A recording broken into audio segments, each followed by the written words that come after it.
Hey, everybody, welcome back to Coffee with John, part two with Maria Mileder, Global Head of Innovation at PayPal. Maria, it's always good to see you. Thank you for a Good to see two-part you. series this week. I really appreciate it.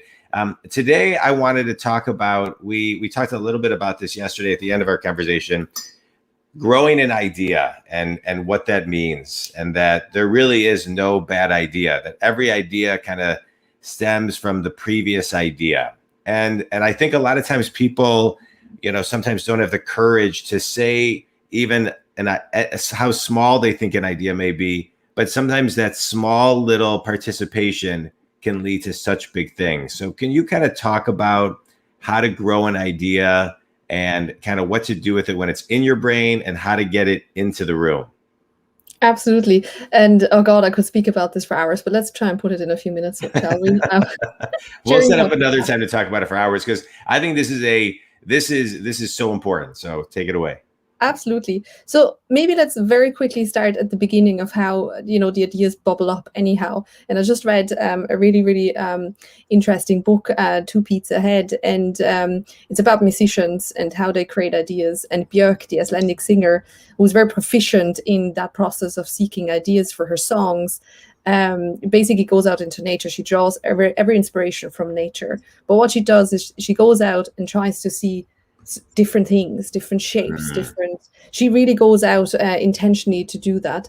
And then what happens for her is she reflects on what she's seeing. So she reflects on the different shades and what that might mean in musical terms. She reflects on the different animals she might see, or plants, or whatever the case may be. Yeah. And then she actually trusts her subconscious to start forming the idea for the song. So she is that proficient that she doesn't even write it down anymore. I'm nowhere near that. I have my notebook at hand. So for anything that strikes me as interesting, odd, different, and it doesn't actually have to mean anything. So we always feel we have to actually write an idea down straight away. This is not necessarily natural. For some people more than others, maybe. But if you just put down impressions and then reread them, Björk just waits for her subconscious for it to bubble up. You reread them over time, and then all kind of awesome things start happening in the times when you have a quiet moment, whether after meditation. I know, John, you're a big fan, Yeah. or showers, or running, or recently, I think in COVID times, it's gardening apparently a lot.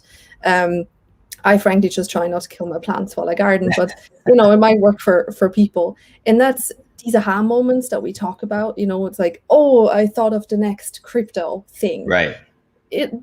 They're actually bubbling in your subconscious, and you're bubbling up and trying to reach the surface.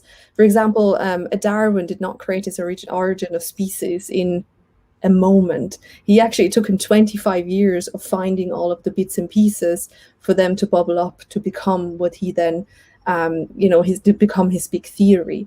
So first of all, let's not quench yourself and try to make these ideas happen, because that's going to kill your inspiration and your creativity. But reflect on those moments that you find strange, odd, interesting, whatever the case may be.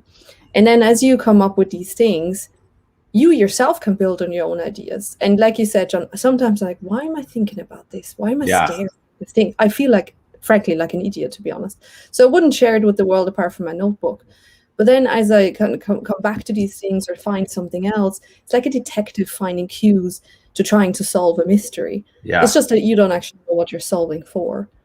And what I find really interesting in brainstorming sessions is when people come together and initially no one wants to say anything. And then when you say something, and then people start adding little bits and pieces, at the end of it, sometimes you really create something completely different in you. And every single little step, every single little comment someone made, even if it's a funny one, and most people start with like, oh, this is really stupid.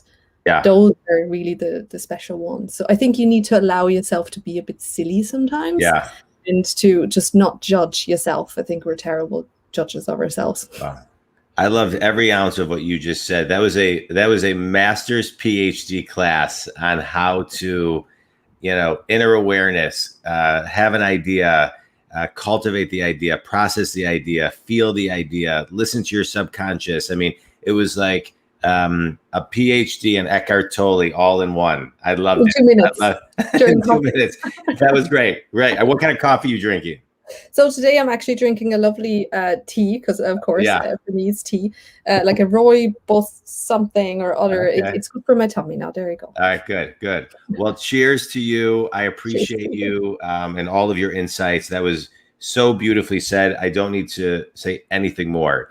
That was great. I just want to say this. I want to encourage everybody, no matter where you sit in an organization, whether you are, it doesn't matter, wherever you are, if you are tapping into your senses and have an idea, share it, because every idea matters. It is so important. And I think over these next 10 years, we're going to see innovation accelerate like we've never seen it before in the last 50 to 100 years. So have the courage and speak up. Maria, I can't thank you enough for being on. Thank you so much for having coffee with me this morning, afternoon for you in Ireland, but I appreciate it. Think community, thanks for tuning in. Thanks, everybody. Thank you.